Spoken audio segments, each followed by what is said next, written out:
Hello everyone, this is Wyatt Chang from the Diablo Immortal team.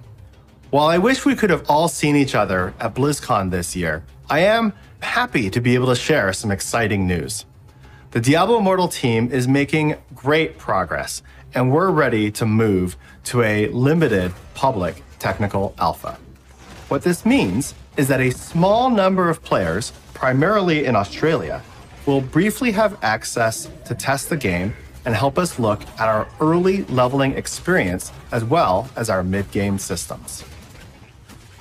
A technical alpha also gives the team a chance to test both server stability and client performance. This is an important step in making sure the game feels great when we get it into everybody's hands. We're looking for feedback from alpha testers to make sure that we're delivering on that visceral combat, epic loot, and amazing moment-to-moment gameplay you've come to expect from Diablo. In addition to announcing the technical alpha, we'd also like to take this opportunity to update you on some other things that we've been working on. Progress continues on our all-new storyline, which takes place in between the events of Diablo 2 and Diablo 3. The story begins in Wortham and will take players through some new and familiar places.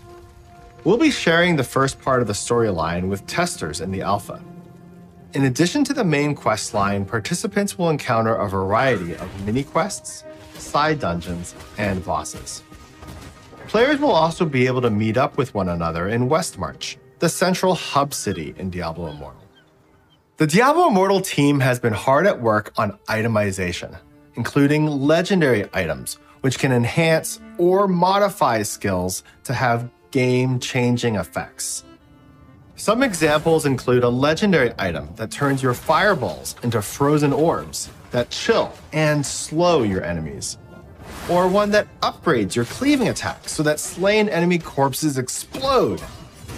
In Diablo Immortal, all legendary gear is self-found. That's right, you're gonna find your legendary gear yourself. Legendary gear cannot be traded. But if all the gear is self-found, what do you do with the items that you don't want? For the first time in a Diablo game, Diablo Immortal will feature an item leveling system. You'll be able to salvage unwanted items into crafting materials and then use those materials to rank up the items you love the most. Every time an item gains a rank, its stats will improve, and at certain levels, your item will gain a random bonus property. We like how this system is coming along, and we look forward to refining the system after we collect feedback. The technical alpha will have 4 of our final 6 playable classes: the Barbarian, the Monk, the Demon Hunter, and the Wizard. For the purposes of the alpha, we're going to be reducing the level cap to 45. You may remember the Paragon system from Diablo 3. This system allowed players to continue to grow in power after they reached the level cap. We're making some changes to the Paragon system in Diablo Immortal. There will be a variety of Paragon trees to invest in, each suited to a different playstyle. One tree might focus on slaying enemies, while another might benefit group play. We're going to unlock Paragon levels at 45 in the technical alpha, so that we can give that system some early testing. So beyond playing the main quest line and slashing your way through dungeons, Diablo Immortal is also going to feature Elder Rifts. Elder Rifts are similar to Greater Rifts from Diablo 3 in that they are short, randomized experiences. In Diablo Immortal, players won't need keys to enter. You're welcome to run Elder Rifts to your heart's content to farm XP and loot. To spice up the Rift experience, we're introducing a new item type called Crests.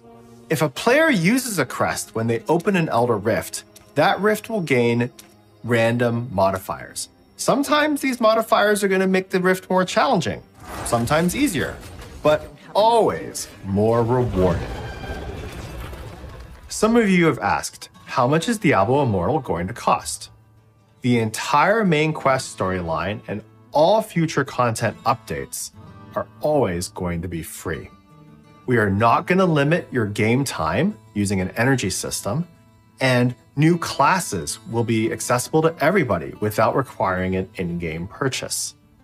Diablo Immortal will be free to play with optional in-game purchases available. For example, we are going to have a battle pass, and the crests that I mentioned earlier will also be available for players to purchase. Players should always feel that spending money in Diablo Immortal is entirely optional and not required to enjoy the game. You can learn more by reading our blog that goes into detail regarding our free-to-play values. Well, that's about it for today. As excited as we are to be entering this public testing phase, I would like to remind everyone that this is a limited technical alpha, and it's an early look at the game. We're going to be listening for feedback and taking our time to get things right. Diablo Immortal has been a labor of love, and on behalf of the entire Diablo Immortal team, thank you. And we can't wait until we can see all of you in Sanctuary.